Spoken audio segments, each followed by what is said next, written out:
Hagiva Hatzarfatit est un quartier résidentiel de Jérusalem-Est. Quartier polémique car il est considéré par certains comme une implantation juive dans la partie arabe de la ville. En hébreu, Hagiva Hatzarfatit signifie la colline française. Et j'ai justement rendez-vous avec une franco-israélienne née en Algérie en 1943 et venue s'installer à Jérusalem en 1964. C'est donc un voyage dans le passé d'Israël que je vous propose aujourd'hui.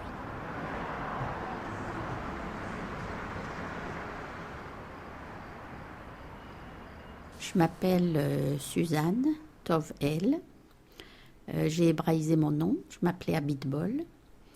Je suis née en Algérie en 1943. Maman était institutrice. C'était une championne de la laïcité de la République. Elle était plus française que juive, maman. De juive, elle avait quelques souvenirs de son père ou quelque chose comme ça de sa famille, mais on ne peut pas dire chez elle, c'est surtout l'amour de la France, de la laïcité, de la République. Elle était très engagée pour ça. Papa a fait la guerre en France contre les Allemands. Chapitre 1. Les migrations. En 1957, à cause des événements, la guerre d'indépendance et tout ce que nous avions subi, alors nous avons, comme les autres pieds noirs, nous sommes arrivés en France. Et mes parents donc se sont installés à Nice et après le bac, moi je suis partie à Paris. J'ai fait mes études à la Sorbonne. Après quoi, j'ai fait 1 an de French Assistant en Angleterre, parce que j'avais étudié l'anglais. Et au retour d'Angleterre, après un an encore passé à Paris, j'ai décidé de monter en Israël. C'était en 64, voilà. Je venais de découvrir pour la première fois ce qu'on appelait, ce qui s'était passé pendant la Deuxième Guerre mondiale en France et en Europe, enfin surtout en Europe. Et j'avais bien appris au lycée en France la Première, la Deuxième Guerre mondiale, mais je n'avais même pas entendu une seule fois le mot Holocauste au lycée. On parlait d'une guerre comme toutes les guerres, bon. Et j'ai appris ça comme j'apprenais l'allemand au lycée et que j'ai eu un premier prix. Alors on m'a offert un voyage en Allemagne. Et donc je suis partie avec une délégation, avec d'autres Français, d'autres régions qui avaient aussi un premier prix en allemand. Et nous sommes arrivés à Nuremberg et dans d'autres villes, et c'est là-bas sur place. C'est-à-dire dans la délégation, il y a eu un Français qui s'est approché de moi en me disant que ses parents avaient été dans la résistance pendant la Deuxième Guerre mondiale, et je lui ai demandé c'était quoi la résistance. Il me dit, mes parents ont caché des juifs pendant la guerre, etc. Et il a commencé à me raconter toutes sortes de choses que je ne savais pas. Et c'est comme ça qu'enfin j'ai vu la ville complètement détruite. Ce même garçon, je ne sais pas pourquoi, mais enfin, il a cherché des endroits à me faire visiter. Entre autres, il est venu me dire un jour, il n'était pas juif, hein, il me dit, j'ai une surprise pour toi ce samedi. Il m'a emmené faire une promenade. Et c'était dans les souterrains d'une maison à Nuremberg. Il me dit, voilà, il y a une synagogue où les juifs se cachaient en souterrain comme ça. Alors tu peux aller voir et visiter pendant le Shabbat. Peut-être tu trouveras des juifs là-bas en train de prier, je ne sais pas. Alors on avait fait cette balade ensemble comme ça. Et je découvrais tout. Et bon, alors quand je suis revenue en France, j'ai appris qu'il y avait un nouveau pays pour les Juifs, que c'était là. Alors j'ai dit, bon, ma place c'est là-bas, automatiquement, et puis c'est pas ici, et voilà. C'est comme ça que j'ai décidé de venir. Non, en France, j'avais une vie française. Enfin, j'étais pas toujours bien acceptée comme pied noir. Très souvent dans les métros, il y avait toutes sortes de tagués, les pieds noirs, retournez chez vous, où il y avait la France aux Français, les Juifs à Tel Aviv. Hein, alors, toutes ces petites choses faisaient que je me sentais pas vraiment chez moi. Et donc, je dis, bon, si on ne nous veut pas, eh ben, on ne me veut pas en Algérie, on ne me veut pas tellement en France. C'est-à-dire que je me suis dit, ça peut recommencer, quoi. Il y a eu une deuxième guerre mondiale. Bien qu'on dise plus jamais ça, ça s'oublie d'une génération à une autre. La génération qui l'a fait va plus le refaire. Mais la nouvelle qui n'a pas vécu ça, et qui n'est pas, on ne peut pas dire qu'elle soit saturée d'histoire. Hein, c'est au contraire, l'oubli va à une vitesse, enfin tout va vite. Donc, je cherchais un lieu sûr, cherchais un lieu où je ne serais pas repoussée. Voilà, alors j'ai choisi de venir ici. Je cherchais mon identité juive, je voulais comprendre, et tout ce que je découvrais ne faisait que me dire fous le camp, c'est pas pour toi ici. Alors voilà, je voulais retrouver mes origines, l'hébreu d'où je sors. Voilà, c'est pas fini, je continue à chercher. Chapitre 2. L'intégration.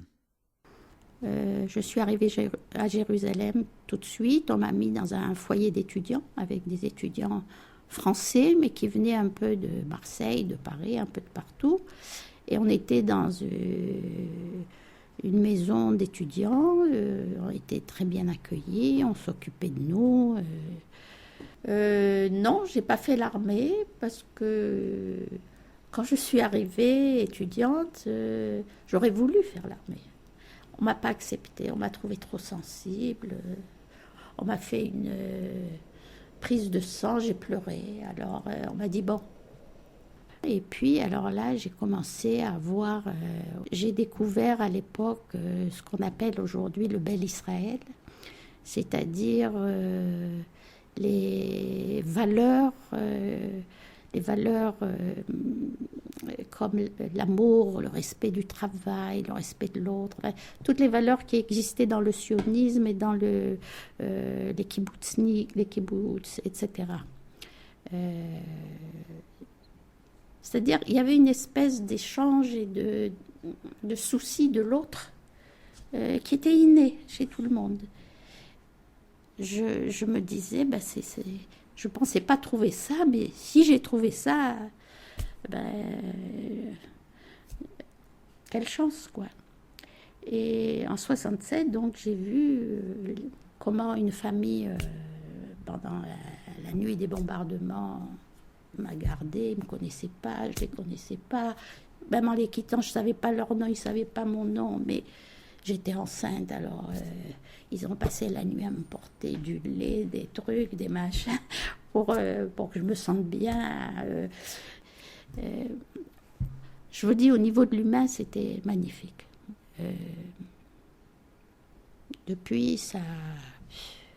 C'est, comment dirais-je, c'est difficile de trouver... aujourd'hui, si je veux trouver des Israéliens comme ça, ils sont de mon âge. Okay, les nouvelles générations ont d'autres valeurs, c'est plus les mêmes. Aujourd'hui, tout le monde ne parle que d'économie. Hein. On croit que si l'économie va bien, alors tout le monde va être heureux. Or, pour moi, les valeurs économiques, c'est le désastre. Parce que si l'homme n'obéit qu'aux valeurs de l'argent et qu'il a oublié tout ce qui fait la dignité de l'homme, et il devient un esclave de l'argent et de l'économie, ça dégénère. Les rêves sont tombés. C'est-à-dire, les rêves des jeunes ne sont plus les rêves des anciens. Okay, alors, les rêves des jeunes, c'est la carrière, c'est l'individualisme à outrance, même les kibbutzim ont périclité. Chapitre 3. La Palestine. Je peux vous dire qu'au début, je votais pour les travaillistes, c'est-à-dire les gens de gauche. La phrase qui m'hypnotisait, c'est « il faut donner une chance à la paix ». Okay. Donc, je fonçais avec tout le monde pour donner cette chance à la paix. Je suis une de ceux et de celles qui, après 20 ans de tentatives de paix qui n'aboutit à rien, j'ai compris, un peu tard peut-être, mais j'ai compris qu'ils ne veulent pas la paix. Ils veulent grignoter. Ils ne demandent pas la paix. Je ne les ai jamais vus demander la paix. Alors, je ne vois plus les choses comme il y a... Bon, on s'est fait avoir, comme on dit, 1 fois, 2 fois, 3 fois. Je ne suis plus prête. Je ne suis plus prête à me faire avoir encore. Je vais vous dire, quand on est civilisé, alors le don est considéré comme un acte de générosité, une tentative pour essayer de résoudre un conflit. Mais quand on n'est pas civilisé, qu'on a d'autres critères, alors c'est considéré comme une faiblesse. Ah, on a eu ça, ils sont faibles, on les a eus, on va encore demander. Bon, alors je ne marche plus dans cette dialectique, voilà.